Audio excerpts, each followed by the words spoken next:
Welcome back to another video. I hope you're all having a great day. I got some new tools since last video. I got a bench grinder for grinding metal. I kind of want to make a knife now because I have a bench grinder. I also have some tool steel, so I might do that. I also got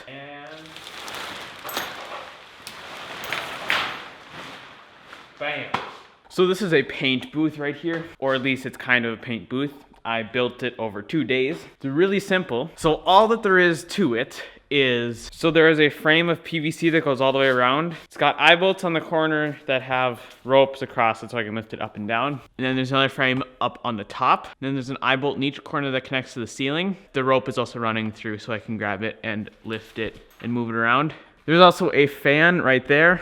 That is to exhaust some of the fumes to make it less of a toxic environment. And then the frame also has these center braces through here to add a little bit more rigidity to the top. And then of course it has plastic because it would be useless without this plastic. So the reason I built this was because I really wanted to be able to paint the drill press when it's still cold outside, because paint will not paint right below freezing.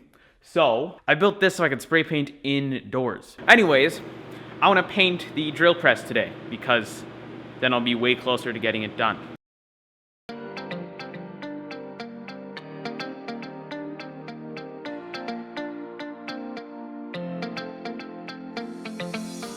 So I now have the drill press piece completely prepped and ready to be painted.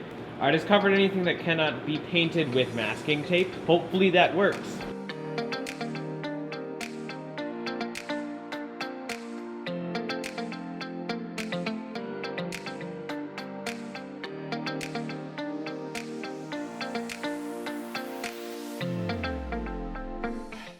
So somebody just walked up to our door, that open one right there for cross ventilation, and they didn't walk farther, so they didn't walk up our staircase to the actual door to our house, like to knock on the door or anything. They stood there. I saw them. I looked at them for like 2 seconds, couldn't figure out what it was for a second.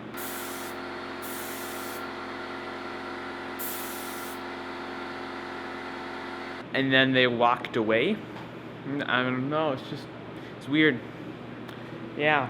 It was probably like a 10 or 12-year-old though, because they had like a size 8-ish shoe. So, I don't know. I just thought for a second somebody might want to steal our stuff. Still not really sure. It's good that cameras don't have lungs, because if they did, this camera wouldn't be doing so great. Okay, this is coat number 3 now.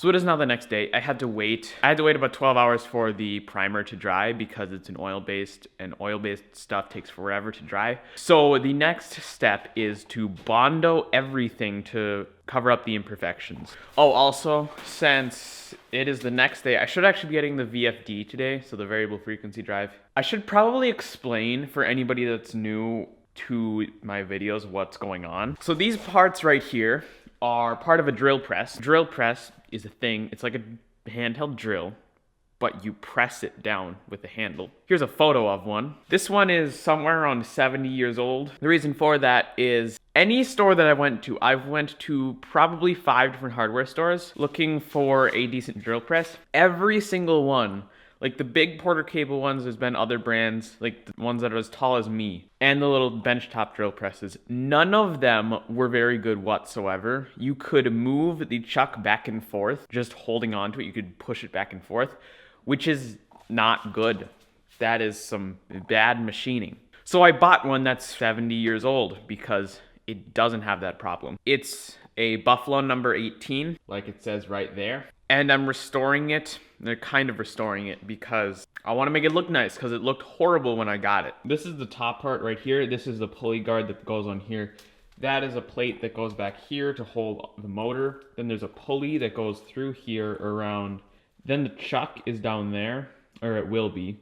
The handle will be on the other side right here. Yeah. And then it will be on the top of this hole right here. Once I get all this repainted and bondoed, I just need to, is bondoed a word? Once I get this all repainted and bondo put on it, I just need to reassemble it, then connect the variable frequency drive. It's basically a speed control for the motor, and then I think this thing's done. So that's what's going on if you haven't seen any of my videos before this. So now I'm gonna bondo.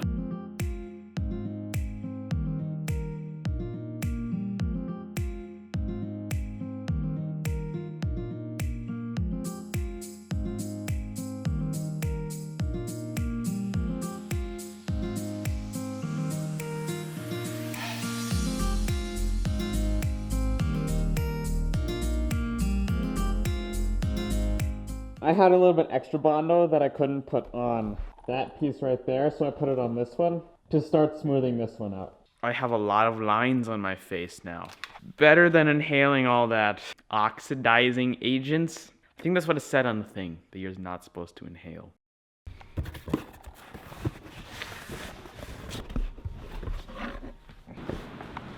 I don't have anywhere to set this.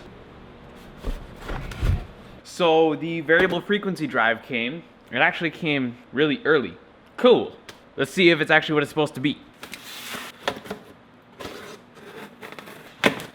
Okay, I'm just gonna say, why does Amazon do this? You would think with the size of the company that they are, they could find a box that fits this box without having, I don't get it. So I was gonna get Mitsubishi, the car company actually makes, they have an electronics company, it's called Mitsubishi Electric. I was gonna get one of those instead of this one, but they're expensive-er. I don't think expensive-er is a word, but I don't care. So this thing is basically a controller for the motor. It controls the motor to make it run properly. That's pretty much it. It technically converts one-phase power to three-phase. That's technically what this thing actually is, but thinking of it as a motor controller is the simplest way to think of it. I've heard these things are not the simplest to use or set up or anything. The way that it works is there's a little dial right here. It changes the speed of the motor. These are to control the motor in some other ways. Not really sure. There's a fan. You must mount it on these holes right here. Yeah, I think so. By the way, it's also been a while since I put on the bondo, so it should be cured. Yeah, it's cured. I didn't get a hole ton on here. I was lazy. Yeah, that's pretty much the only excuse I have. This thing is like nice and covered with it. I just should have to do some light sanding and then find the holes again where the tape was, which is somewhere around here, here, here, and here.